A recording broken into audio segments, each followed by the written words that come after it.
কোলে আয়। দাদা তুই আমার কোলে আয় দাদা। হ্যাঁ দেখুন মা যে কি বস্তু, জ্বলন্ত দেবদেবী আমাদের বাড়ির বাবা মা, জ্বলন্ত দেবদেবী পিতামাতা, তাদেরকে শ্রদ্ধার আসনে যদি রাখে, তাকে হিন্দুদের ক্ষেত্রে কোনো তীর্থে যেতে হবে না, বারবত করতে হবে না, ভগবান তার হাতের মুঠোয়। আর মুসলমানের ক্ষেত্রে কোনো মক্কা মদিনা লাগবে না, যদি পিতামাতাকে শ্রদ্ধার আসনে রাখে, ঈশ্বর আল্লাহ খোদা তাআলা হাতের মুঠোয় থাকবে। যদি কোথাও মুসলিম ভাইরা আমার কথা তাদের কানে পৌঁছয়, মাথায় রাখবেন, মা বাবাকে শ্রদ্ধার আসনে রাখবেন, মক্কা মদিনা হাতের মুঠোয়, আপনার আল্লাহ আমার ঈশ্বর হাতের মুঠোয় থাকবে। আর মাকে যদি অপমান করে, শতবার আপনি মক্কা যান, আপনি শতবৎসর কাশী বারাণসী বাস করুন, তীর্থে থাকুন, কোন ভগবানের কৃপা আপনি পাবেন না। যদি মা বাবাকে অপমান করেন, এটা কোথায় লেখা আছে? আমার রামায়ণ গ্রন্থে লেখা আছে। রাম যে লীলা করেছেন, সেই লীলা কথা সম্বলিত মহাকাব্য রামায়ণ।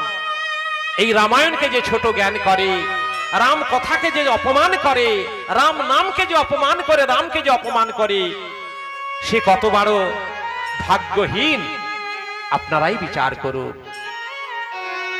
এই রামায়ণ কথা শুনলে একজন হিন্দু বাড়ির মানুষ যত সমৃদ্ধ হবে, যত আনন্দিত হবেন, যত সুখে থাকবেন, একজন মুসলমান বাড়ির মা বাবা তত আনন্দে থাকবেন, তত খুশি হবেন। হ্যাঁ, এটাই শাস্ত্রের কথা। এই জন্য বলছি, পুরাণ হোক, রামায়ণ হোক, মহাভারত হোক, সকল সম্প্রদায়ের মানুষের জন্য একই কথা। সে হিন্দু যদি বিষ খায়, তাকেও মরতে হবে। মুসলমান যদি বিষ পান করে, একই মেডিসিন, তাকে মরতে হবে। কাল সাপ যদি হিন্দুকে কামড়ায়, তাকে সর্পাঘাতে মরতে হবে। একজন মুসলিমকে যদি কাল সাপ কামড়ায়, তাকেও মরতে হবে। অতএব সেখানে কোনো জাতের বিচার হয় না, সেখানে শুধু ওই শক্তিটাই কাজ করে। তেমনি ঈশ্বর আল্লাহ একই শক্তি, আপনি যেদিক দিয়ে ঘুরিয়ে তাকান না কেন, যেদিকেই দেখুন না কেন, একই শক্তি। অতএব আল্লাহকে যদি আমি হিংসা করি, তাহলে আমার নিজেকে আমি হিংসা করছি, আমার দেবদেবীকে হিংসা করছি।